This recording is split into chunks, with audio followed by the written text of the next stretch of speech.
wanted to create a convention that we felt like was truly built from the ground up to be very inclusive of everyone, like make everyone feel like they really belong in the world of fandom, because they do.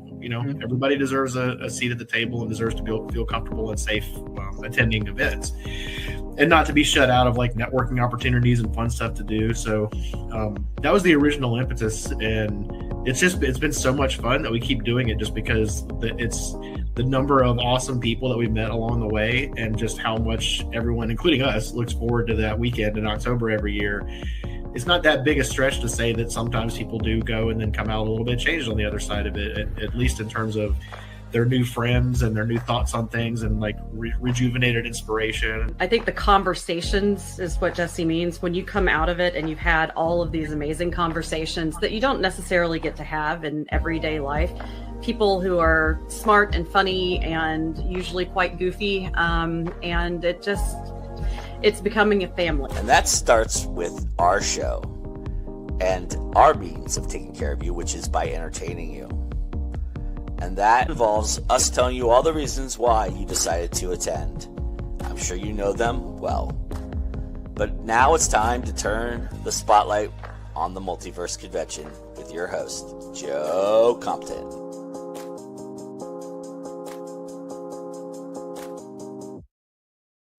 Hello, everybody. Welcome to another Spotlight on the Multiverse. I am Joe Compton, and I'm really glad to be here and excited to be here.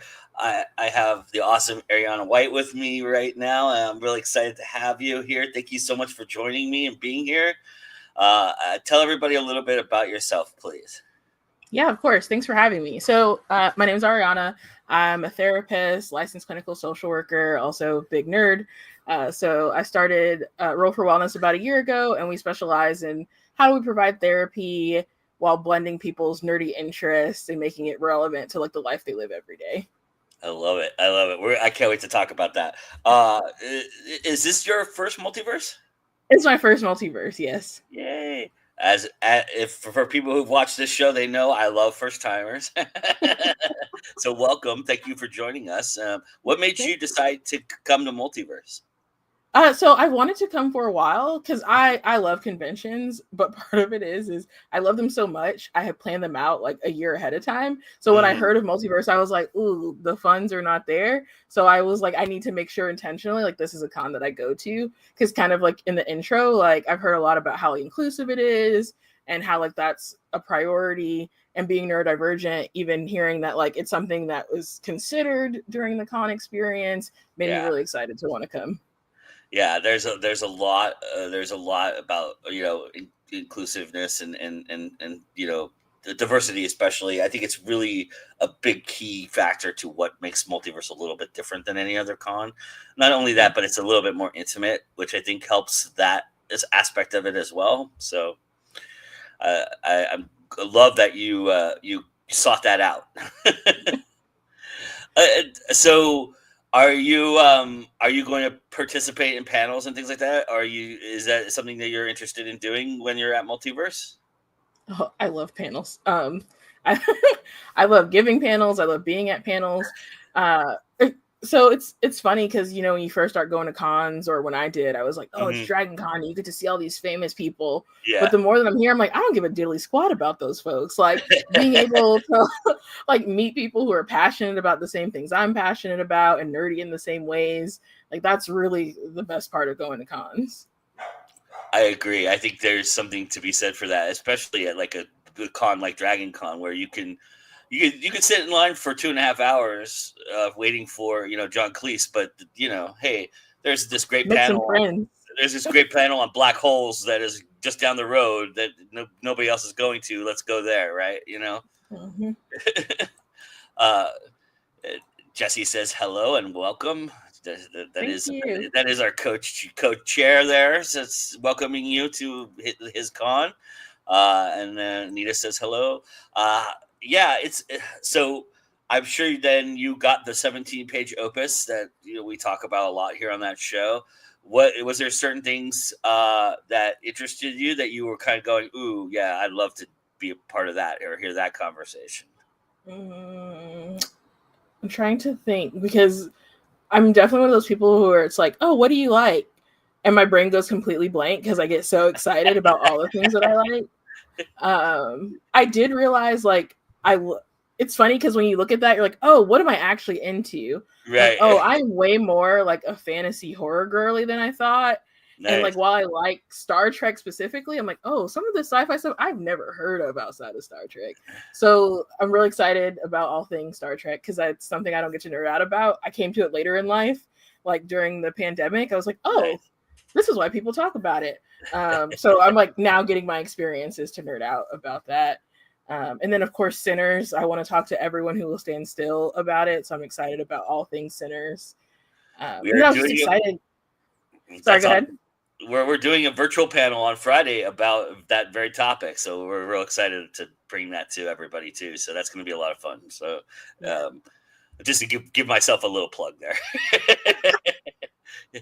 Well, of course, because it's what I'm excited about. So that's awesome. Well, cool. I think it's kind of funny when you do look at that thing and you do look at it and go, I could do that, I could do that, I could do that, but then you go, what would best suit my time and what would I be able to talk about for an hour, right? That's kind of how I look at those things as well. Yeah, and I was surprised that there were because I'm always worried at cons. It's like no one wants to come talk about mental health, but I really liked the topics and how you could tie it into mental health stuff. Like it seemed easy, and I was like, oh, that's obvious. Like I'm glad that I get the opportunity, or hopefully the opportunity, to talk about it from my perspective. That's awesome. Yeah, that's great. I think that it should be talked about more. I think that it should be more prevalent in cons, and I really appreciate that. I did a con with a panel about imposter syndrome, and I think it was probably the best panel of the weekend for me. So I really appreciate little things like that, because I do think as artists, that's what we relate to the most, is what we all go through to get to that, that torturing that we all do to ourselves to get to the space in which we create. So, and I think so much of it, like I feel like as people, we try to like put things in little categories, but like artists put so much of like mental health and so much of the things like we're teaching in therapy in their work. It's just, how do you translate that language? And cons give us that experience to be able to like, oh, like I was thinking about how like Steven Universe, like how did he manage his imposter syndrome? But like, I don't know if it's in my head. And they're in a room of people who are like, I've been thinking that too. So let's talk a little bit about what you do, because it's very fascinating. Tell everybody a little bit about Roll for Wellness and what it's about, because it's an interesting concept for approaching mental health, I think. Yeah. So it's really, I think about it as like a curated approach for like each client at like its core. So like I'm a big nerd about some things, but I can't possibly know about everything. So sometimes like a client will come and be like, well, Gotham is my thing. And while I've seen Gotham, it may not be my thing. So like, we're about to rewatch this. Let me show me your favorite episodes. What characters do you relate to? So then I'm like, okay, like I'm having watch parties with my friends. We're talking about it so that I can come back to clients and talk about like, oh, I get what you were saying about like why Penguin is the way that he is and how you relate to like feeling isolated. So what does that look like? What would a friend tell if Penguin had friends, right? Like if you were his bestie, what would you tell him in these moments to bridge that gap? And it's so funny, like just having that small shift in what we're talking about really helps people not to get out of their head and really like make changes that are helpful for them long term. The other big thing we do is D&D therapy groups. That is amazing. That's something really interesting. I think in that, is it just playing D&D and kind of then talking about why you made the decisions you made? How does that work, kind of? So it's a mix. It's it sounds more complicated when I explain it, but it starts from like I meet each player one-on-one and we build that character together. Like, who are the characters in media who really stand out to you? What are the characteristics that you want to grow? And then we kind of set goals within session and then outside of session. So like, let's say that someone's goal is like, I want to feel more confident in social situations and initiate conversations. So we're building the story around like, okay, maybe we're doing like you're starting at a new university. You have to make friends if that's the case, or be lonely. And so how are we helping you practice those skills you need to make new friends? So we're talking about it in game, and then how to apply it outside of game. Also, the benefit of being in group is that people give you that feedback, right? Like, wow, like you are so creative in this game.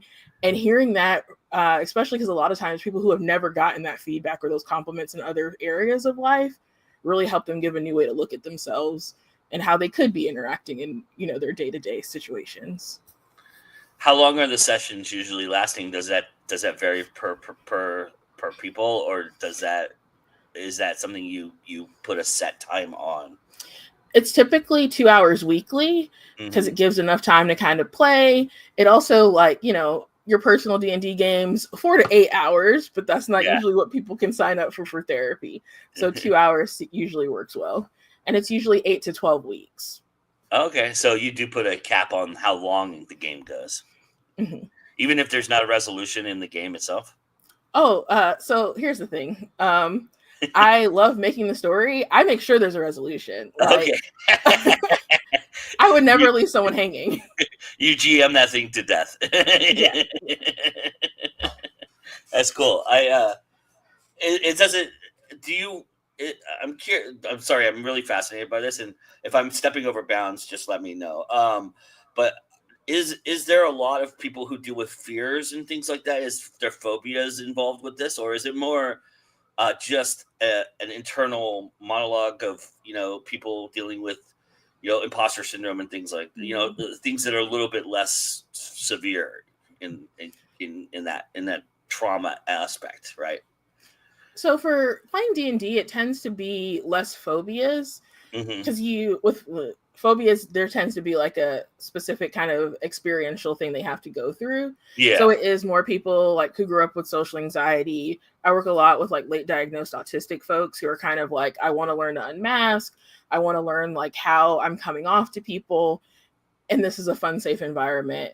The other thing that people really explore in therapy D&D is kind of gender and sexuality. Because no one at the table really cares, right? Like, even when you're not like in my personal experience, because I know there are some tables that are not the most welcoming, but you know, the spaces that I'm in, someone's like, oh, like I want to try out she, they today. No one cares. We're here to play the game.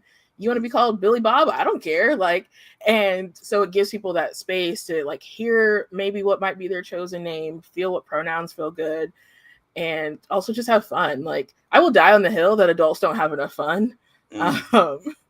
And this is 2 hours that you take for yourself to have that fun.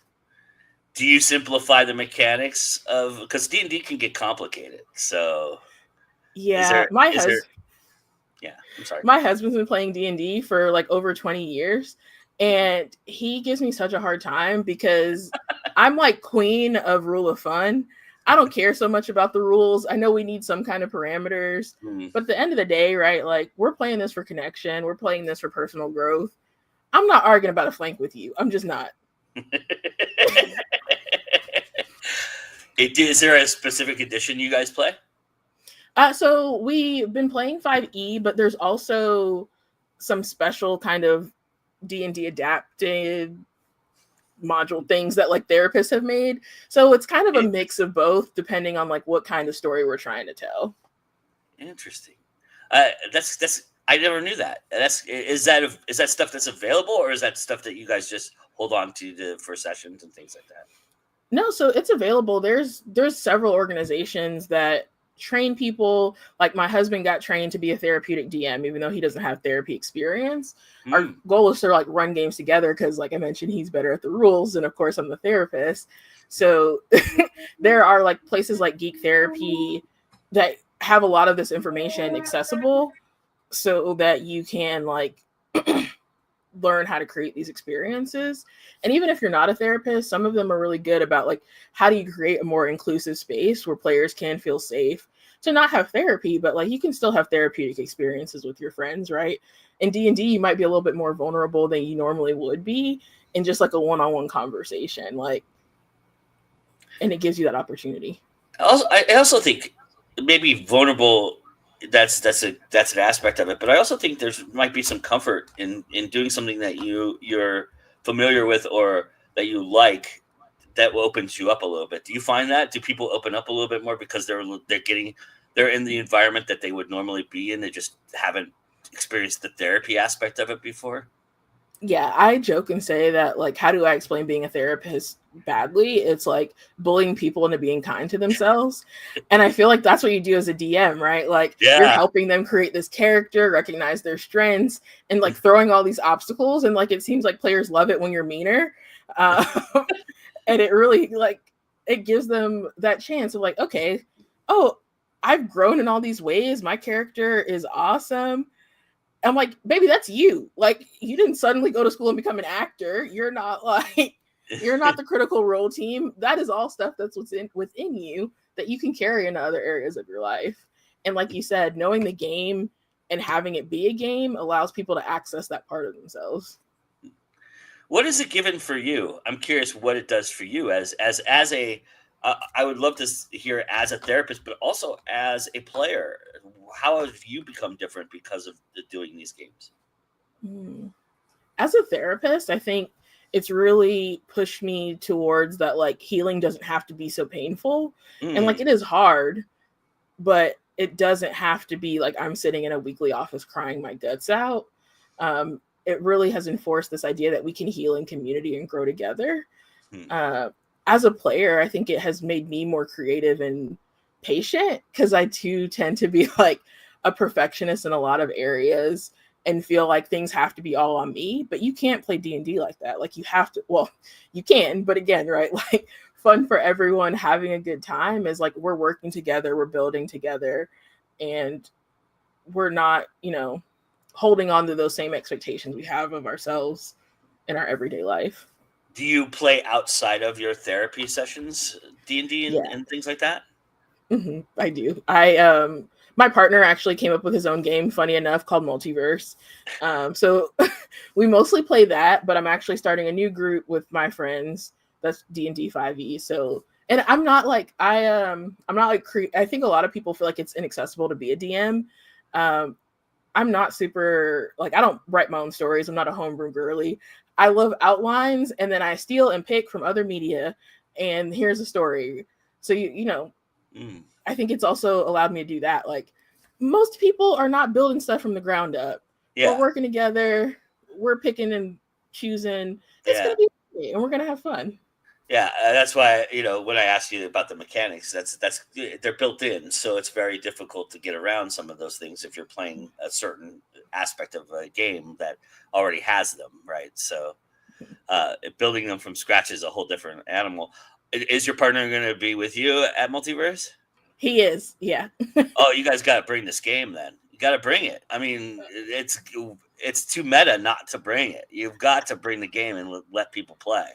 I mean, I tell him this all the time. So now I got to know, like, people on the internet heard this, so now you have to. Yeah, I mean, you've got till October to fine tune it. You got some time, fine tune it, bring it to us, and we'll make sure somebody plays it. Yeah, for sure. I mean, the game room is apt and ripe for something like that, I think. So please, yeah, that'd be awesome. I think that I'm waiting for Jesse to chime in here, because I think he might have something to say about that. But yeah, I think that would be an awesome thing to do. So please bring it. Yeah. And it's funny because you say, like, he has till October. Like, this is his life's work kind of thing.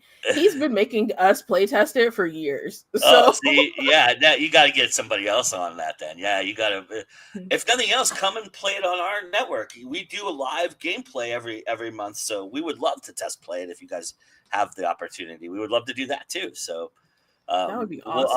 I'll get in touch with you, and we'll figure that out and see if we can do that here. So, but I am curious too.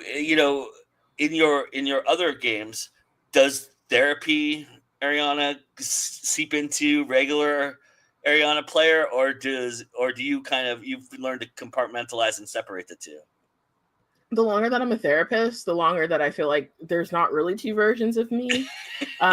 They meld pretty well together. Yeah.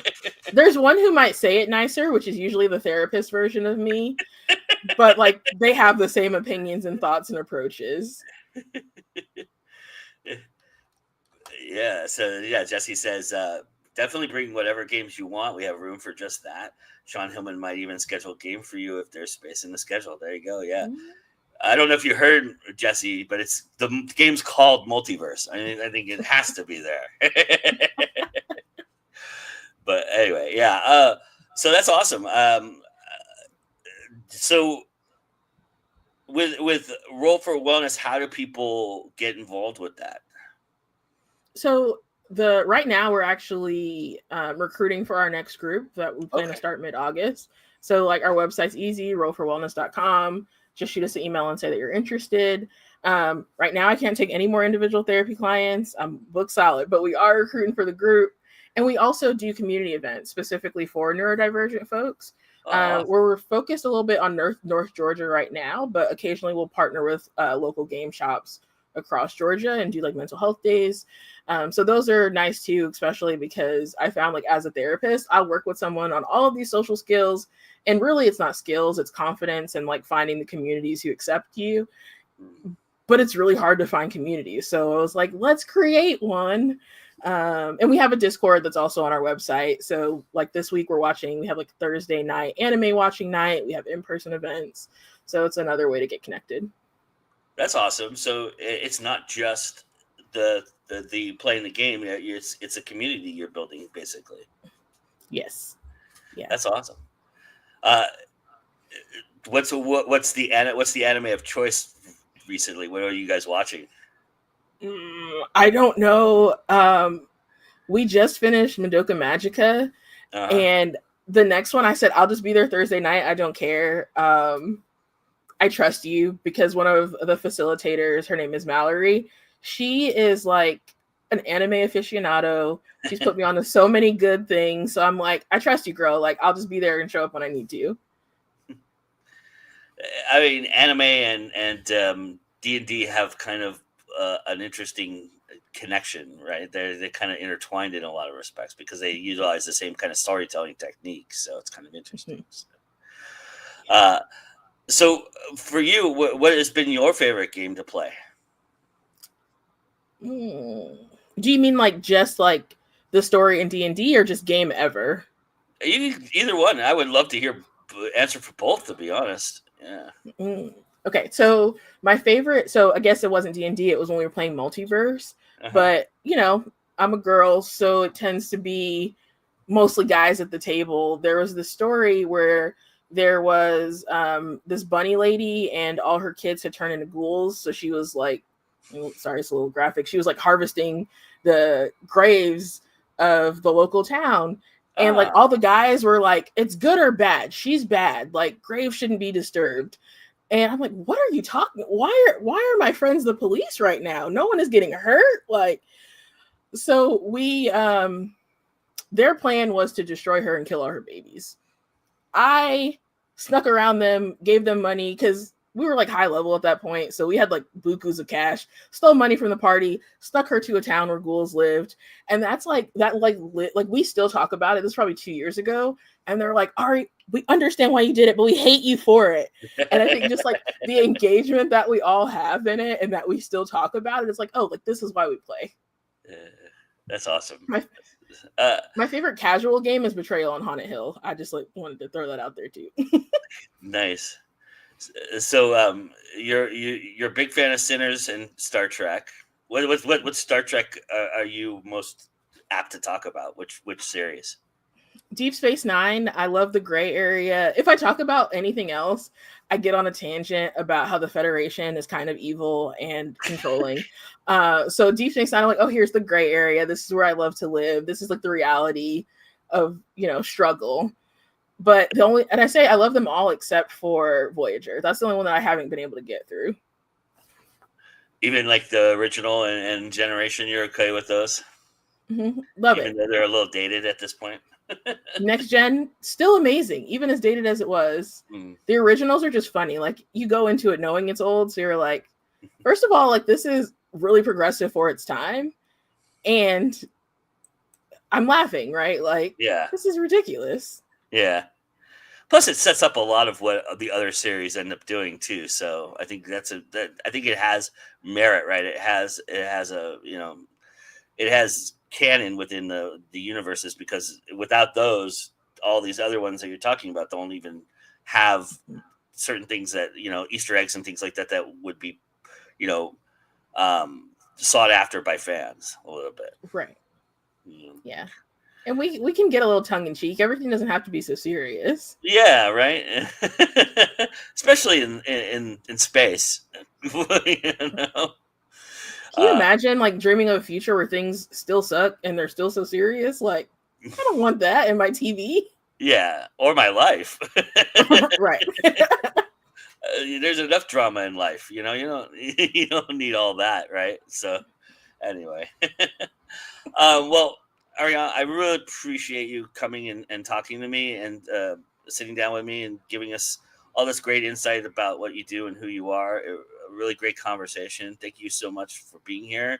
Tell everybody where they can find you and check out what you're doing, and then come meet you in October as well. Yeah, I'm looking forward to meeting everyone in October. And you can find me on Instagram, Roll for Wellness, and then the website also Roll for Wellness.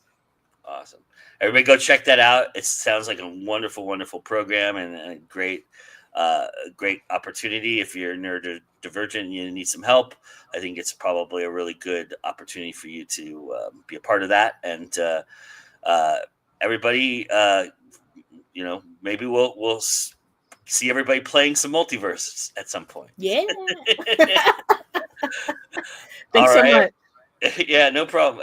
Everybody, we're going to take a little break. I feel like today I needed a little sensory break room action. So I have my little thing about the sensory break room, which is another great thing about, speaking of therapy, another great thing about Multiverse that is unique to Multiverse. And then we'll be back with Nancy Northcott. As we count down to the Multiverse convention, we wanted to take this moment to highlight a unique and very important amenity you have afforded to you with your badge. One that is uniquely special to the Multiverse family, and that is the sensory break room. The sensory break room is only for the use of those people who require a quiet space to deal with anxiety and sensory overload. Those who need just a little bit of a break from the larger crowds. There's no talking, no phone calls, no noises, no drinking or eating.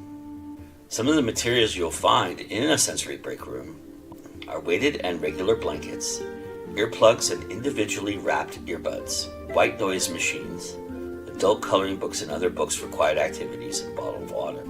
It's just another beautiful and wonderful reason as to why the Multiverse Convention, year after year, continues to be one of the best events of the entire year, and why you need to come and join us and be a part of our family. You will be loved, and this is a great opportunity to love yourself. Come join us in October at the Multiverse Convention. Thank you.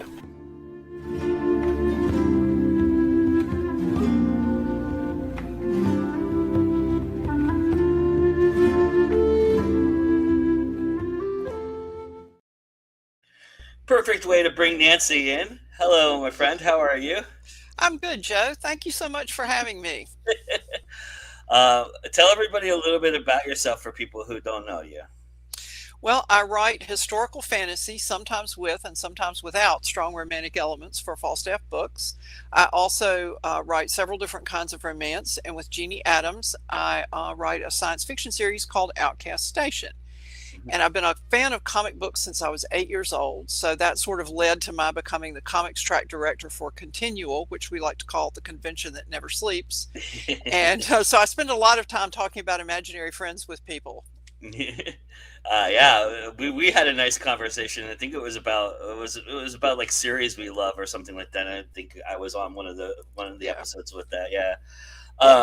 But yeah, that's awesome, and we'll get into all that here in a moment. But for you, this is how many multiverses is this going to be for you, Nancy? It's my first, and I'm really excited about it. I'm surprised about that. Wow, that's cool. Awesome. Yeah. I'm sure you've heard about it over the years. So what made you finally decide to come and join us? Well, I ran into Vanessa at Chattacon, and so we were talking about it, and I had this impression, which was clearly mistaken, that it was purely an academic type convention. And considering how many people I know who go, you would think I would know better, but somehow my brain absorbed the wrong things. And so we were talking about it, and I thought, I think I'm going to apply and see what happens. So, and here we are. I mean, there is an academic element to it, which is really nice.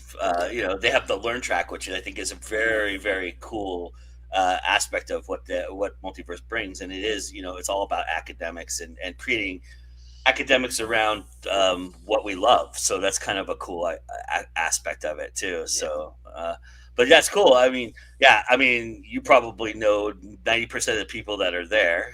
So, I know a lot of the people who are going to be there. Yeah.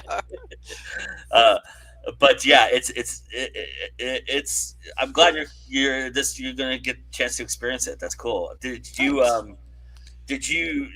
happen? I mean, you're going to be on some panels and stuff like that, I assume. So, reading through the 17-page opus, did you find some things that you really were interested in that you go, this would be cool to talk about?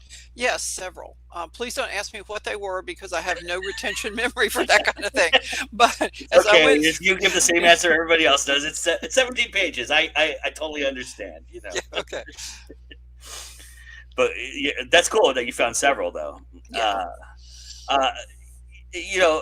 It's interesting because you run the gamut in speculative fiction. So you've got science fiction, you've got romance, you've got YA, you've got fantasy. Well, actually, I don't have YA. Okay. I just have historical fantasy. Okay, so almost the whole gamut, a little bit, most of it. What's your favorite? I'm curious what your favorite period of history is. Do you write about a certain period that you enjoy the most? Well, it kind of depends on what week this is. I really love medieval England and the Wars of the Roses. And I was a history major. I've been a history geek since I was a child. And I have a series coming out from Falstaff Books that is novellas that tie into the Boar King's Honor series, which is actually a trilogy set in 3 different time periods. And those are all set in different time periods. They kind of tie into the Boar King books, but not exactly. So it was fun. The problem with that is, as you probably know, if you've done any kind of historical research, is that for each new period you tackle, it's not just who was vying for what politically, it's what did people wear, what did they think about, what did they eat, what were their houses like. And while I love looking at stuff like that, it is kind of time consuming.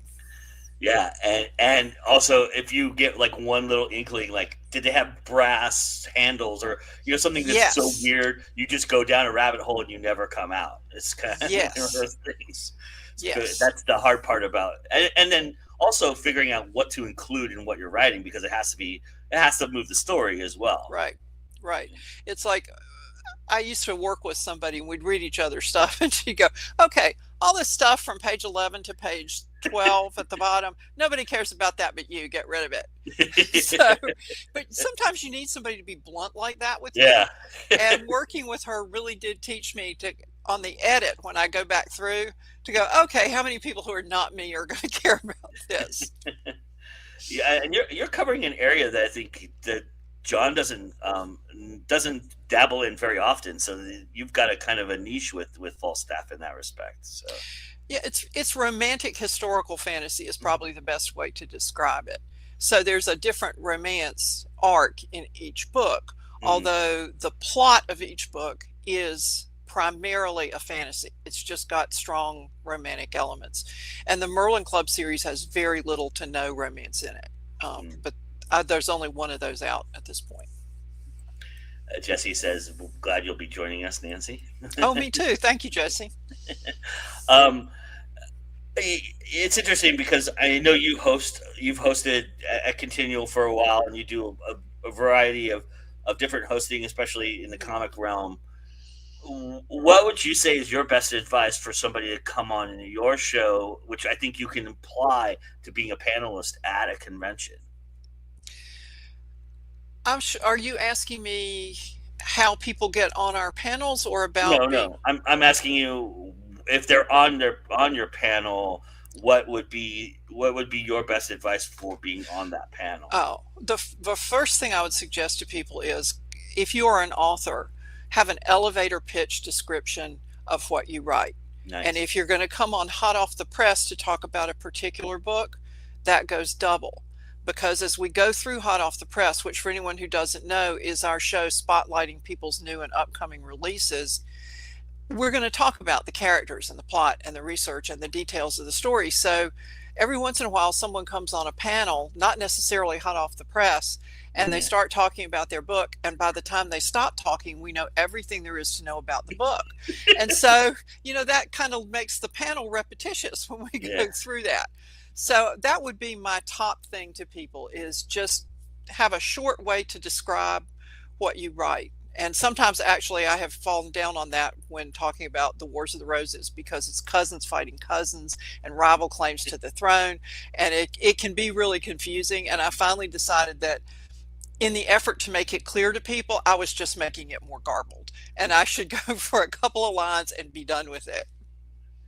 How have you found collaborating? You working with Jeanne on a science fiction project. How's that been for you? How much? How's the collaboration aspect worked out for you? That has been awesome. We started doing that. We went to RavenCon and we both went to a space opera panel.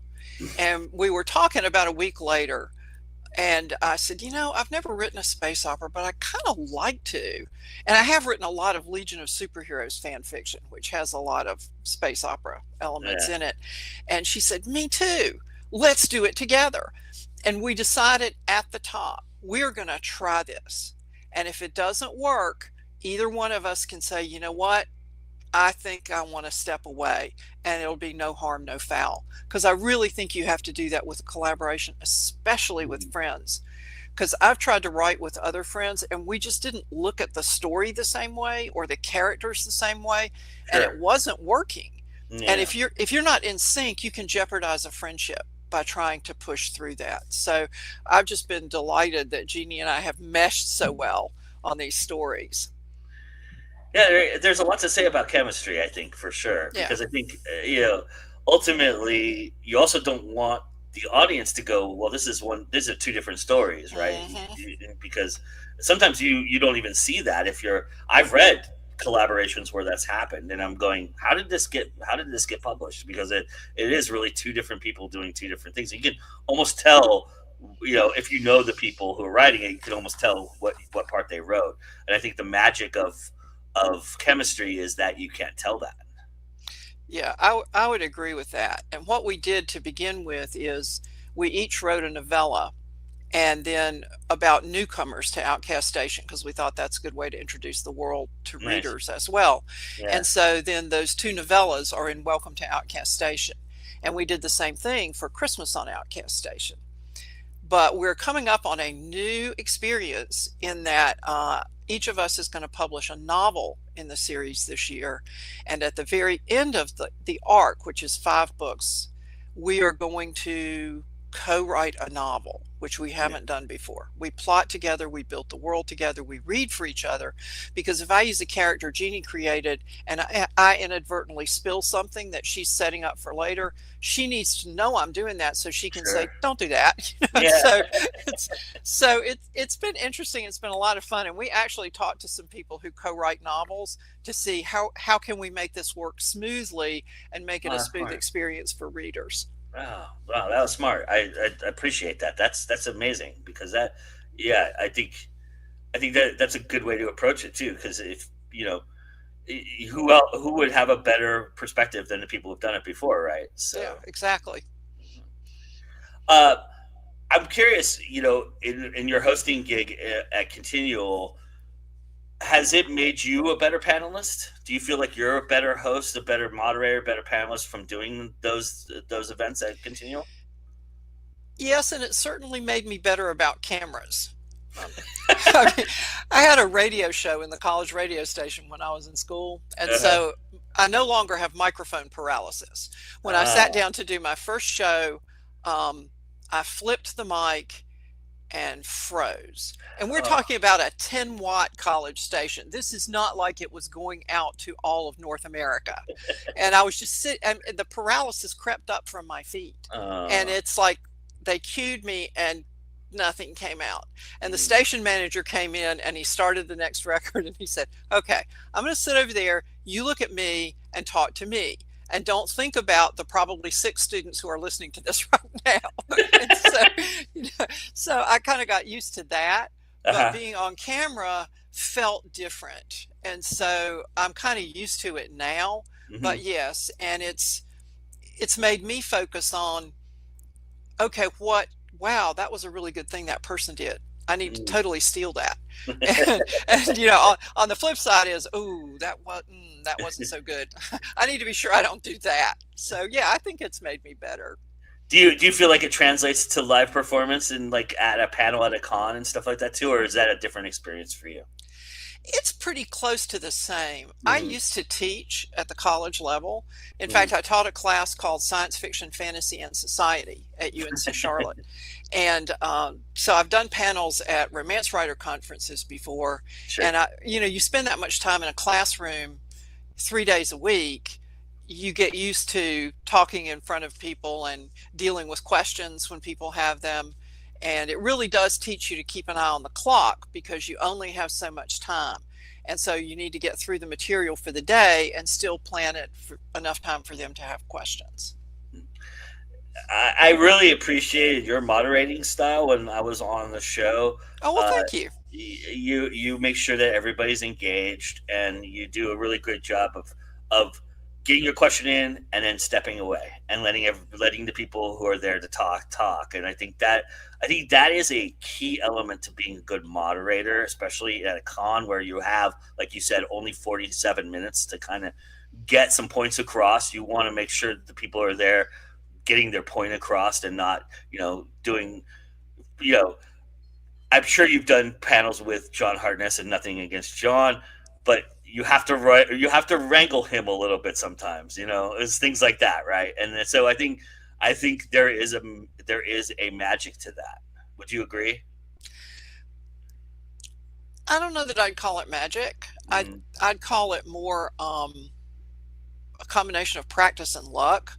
Because sometimes people get really enthused about what they're doing, and that's wonderful. It's so much better to have enthusiastic people than people who kind of sleepwalk it and they're sort of afraid of. I mean, that's just a nightmare for everybody. And luckily, we haven't really had that at Continual. But sometimes it's hard to know. Okay, I hate to cut people off prematurely, but we have 4 other people who need to talk about this kind of thing. So the more I've done that, the better I've gotten at it. And I think the more panels people do, the more they become aware of time passing as they talk, if that makes sense. Mm-hmm. And to be fair to John, he's gotten a lot better over the years. He realizes he can pontificate. I didn't mean to throw Mr. Hartness under the bus. No, but I've never done a panel with John. Really? Interesting. Yeah. That's interesting to me. Well, yeah, you guys kind of don't run in the same circles other than him being your publisher. He doesn't tend to do much romance stuff. So. No, and he was one of the founders of Continual. Yeah. And when I got interested in doing it, it was already had been up and running for several months. And I approached one of the other people on the committee and said, do you all have anybody doing comic books? And she looked at me and said, I think John's kind of hoping you're going to do that. So that's kind of how I got involved in it. And it's worked out really well. So I see John at conventions. Yeah. And every once in a while at other places. I ran into him in a bookstore a couple of months ago. But we don't see each other very much because we don't live close to each other. Yeah. What is your favorite thing to talk about right now in the comic realm? I'm curious what topics have been leaning towards recently. Well, the topic that keeps popping up in my brain, and I keep going to the Google machine to see if there's anything happening with it, is supposedly, according to Mark Waid, who would be in a position to know, DC Comics is going to bring back the Legion of Superheroes, which is my all-time favorite ever superhero team. And so I always am checking up on that. And then I've really been enjoying World's Finest with I think it's Mark Waid and Dan Moore. I'm blanking on of course I'm blanking because here I am in front of a camera with a microphone. And so of course I'm blanking on it. Oh, good. But I enjoyed that one a lot. And I read Nightwing, always looking for where that one's going. And so lots of things, but the Legion is always there. And as the comics track director, I have to remember that not everyone loves the Legion, and we don't need to be doing 3 Legion panels a year. You know, we've done, I think, 3 total since I've been doing this, which is several years now. And of course, we will be doing one if DC does, in fact, bring back the Legion. So that's always preoccupying me, and I'm always checking. What's DC Connect say? Is it in there? Not so far. So we'll see. I have this thing with Secret Wars too, because Secret Wars is finally going to manifest and everything. But it's curious. The thing is like, who do you see as your Captain America, right? Who do you see as your Superman? Those are the kind of things that are kind of holding those kind of things back a little bit, I think, because they've been playing around with so many characters playing the same role. I think it's a lot tougher to kind of do something like that if you're going to be mixing different people into the same role. I used to watch the reruns of the George Reeves Superman black and white show when I was visiting my grandparents, because it was on in the afternoon, and my grandfather would seat me in front of the television and then go do whatever he had to do. But I enjoyed that show a lot. But for me, the Superman in my head is always going to be Christopher Reeve. Me too. Yeah, and for me, Batman's always Michael Keaton. But I get why people love Christian Bale. But for me, yeah. Well, when the year they cast Michael Keaton, my first reaction was, Mr. Mom is going to be Batman? Are you kidding me? And we went to the movie, and I really enjoyed it. And I liked his different take on Bruce Wayne. It was interesting, and it made sense for somebody with Bruce Wayne's personal history to be that way. It also helps you acting against Jack Nicholson, but well, yeah. Yeah, no, I agree with you. Yeah, I think a lot of people have that. I think people get the casting in their mind of who they'd like, and then if that doesn't come to fruition, it kind of throws them off a little bit, and that's unfortunate because it doesn't give a lot of people a lot of chances to perform, or win the crowd over, right? So. Yeah, and a lot of people were really upset, at least the people on social media, which are not necessarily a representative sample, were really upset that Henry Cavill wasn't going to be in this upcoming movie. And I understand that, because I thought he did a good job as Superman. I enjoyed him. And, we can't have Christopher Reeve anymore anyway. So, yeah. But then I started thinking about it, and I thought, Fiona, I think it's Fiona Shaw, this is my night to blank on things, went from Aunt Petunia to Marva Andor. Michael Keaton went from Mr. Mom to Batman. So let's give whoever it is a chance to show us what they can do. And we're going to the movie this week, and I'm really looking forward to it, in part because of the scene in the trailer where Superman and Lois are fighting about his just going off to save some people, and she's like, well, I think you should have considered the consequences, and he's like, people were gonna die. And I thought, oh, if the rest of the movie is like that conversation, I am totally gonna love it. Yeah, I have a little faith in James Gunn. I do. I think he's got a cadence and a way of making these movies fun, and I think that's been missing from these superhero things. I think there's been the let's get really serious to the let's get really campy slant, and there hasn't been a kind of in between. And I think James Gunn might be the guy who could do that. So. Well, without spoilers, I saw a review, I think it was on NPR, that specifically mentioned that there was more humor and fun in this, and sort of mentioned the tendency in recent years to make superhero movies dark and brooding. And he basically said this is not that, which is not going to be everybody's cup of tea, right? But nothing is going to be everybody's cup of tea. It's just you can't please everybody. That's just impossible. Yeah. I'm curious what your take is on them doing movies to adapt to comic books. Do you feel like the ones that stay truer to the comics, the ones that stay truer to the comics haven't had as much success as the ones that kind of stray away from them, which is kind of an interesting aspect of it, right? And so, Yeah. how do you feel about that and adaptation of what you loved, when you collected them? Well, I have a tendency to always love what I fell in love with first. My Mm-hmm. Star Trek is the original series. My Stargate is SG-1. My Superman is Christopher Reeve. Gotcha. So I'm probably not the best judge of that, but Yeah. I have tremendously enjoyed original material, Falcon and the Winter Soldier, the Hawkeye miniseries, which gave us the sequel to Black Widow's death that we had not gotten in the movie. So for me, it's more important that they stay true to the spirit of the material than that they track it with every beat exactly the same. Mm-hmm. When my husband and I first saw The Fellowship of the Ring, which we're huge fans of those books, Mm-hmm. we came out of it going, well, they didn't have this and they didn't have that. And why did they leave out the other thing?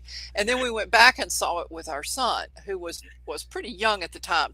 But we had read him the books and we said, okay, we'll take you to the movie. But when we say close your eyes, you close your eyes. Yeah. And he did that because he didn't particularly like to be scared at that point in his life. And it didn't bother us the second time around. So I think I'm kind of like that about anything that gets adapted, if that makes sense. I am too. This is the thing I have the most problems with Dune 2 about, the second part of the Dune that Villeneuve just did, because I think the second part changes what the original story was. And that to me is where I think is the difference, right? If you stay true to the story essence, like you were saying, I think I'm okay with taking creative liberty and doing what you need to do to get it on screen, because people don't realize that's a task in itself, just to produce whatever is in that panel on that page onto the screen. So not everything can translate like that, because it's not told that linearly. It's not told like that. So I think that you have to be cautious of what you have. You have to take the essence of it and put that out there. But I also believe that if you're changing the story, that's where you're going to lose people. And I think that's where I lost it in the second movie. For me, that was a tough thing to swallow for me. And the movie's gorgeous. It's beautifully done, and it for the most part is probably the truest version of the books that I've seen. But it's like, then they went and changed the ending, and it was like, oh, all right. Yeah. That's tough. We recently recorded a continual panel on, it's not even posted yet, on our best and worst media adaptations as we saw them. And Supergirl fell into the mixed category for everybody. And for me, they said, we love the Legion of Superheroes, and I'm watching what they did to it, and I'm thinking, you love to muck around with the Legion of Superheroes. Is what you love. Yeah. And so that for me was a huge turnoff, the way they changed everything around with the Legion. And so I really liked Melissa Benoist as Supergirl, and if I had not liked her so much and liked her and Chris Wood, despite the odd political marriage plot thing that they threw into it, I would have stopped watching the show. So like you say, it's the essence. Is the essence there? And in that case, pretty much all of us agreed, no, the essence was not there for those parts of that show. How important is it for you as a historical fantasy author to be authentic about the time period? Is that everything for you? It's very important to me, except as the story requires it. For example, the only one that's actual alternate history is the first book in the Boar King trilogy, which is The Herald of Day. And the trilogy is centered on the premise that Richard III was framed for the murders of the princes in the Tower. And that book is set during the reign of Charles II, because that was when the bones were found in the Tower of London that were thought to be, or later labeled to be, and boy, you want to talk about controversy, we could get into that, those of the princes in the Tower. And so if I wanted to use that as a springboard for the changing of history, it had to be in that time period to me. And so it's true to the basic political situation. It's true to the way people lived, but the whole essence of the story is this wizard who's power hungry figures out a way to go back in time and changes history. And so the characters don't know that initially, and as the changes in time roll forward, they have to figure out what it is. So that's the most liberty I've taken with anything. Yeah. When you write the Battle of Waterloo and you inject magic into it, well, you're not being strictly true to the period, but I tried to be as close to it as I could, plus magic. Yeah. But the essence of it, like we've been talking about, the smell of it, the sounds of it, the look of it, all of that matters, I think, right? And when you're doing, even if you're doing alternate history, because you want the people who know about that history or have a fascination with that history to read your stuff, because that's who your audience is really targeting for, right? So you have to be authentic in that respect to reach that kind of audience. Well, I really do try and put a lot of effort. And I was really lucky with the third book, which opens with the Dunkirk evacuation. Mm-hmm. The Imperial War Museum had published a collection of interviews with survivors of the Dunkirk evacuation. And I found some details in that book I hadn't seen anywhere else. So I was really glad to find that, because I felt like they added just a little bit here and there to the story. I love it. Well, Nancy, it's been awesome. Thank you so much for taking the time to come and talk to me. I really appreciate it. Oh, thank you. Tell everybody where they can find your wonderful books and learn more about you online. Well, I am nancynorthcott.com is my website. I'm some variation of Nancy Northcott on all the social media. On Instagram, I'm Nancy Northcott author, because it seemed like a good idea at the time. And so not so crazy about it now. So that's where people can mostly find me. And of course, I will be at Multiverse. And thank you again, Joe, for having me. This has been a blast. And when do continual stuff come out for you guys? Do you have a schedule for when yours come out?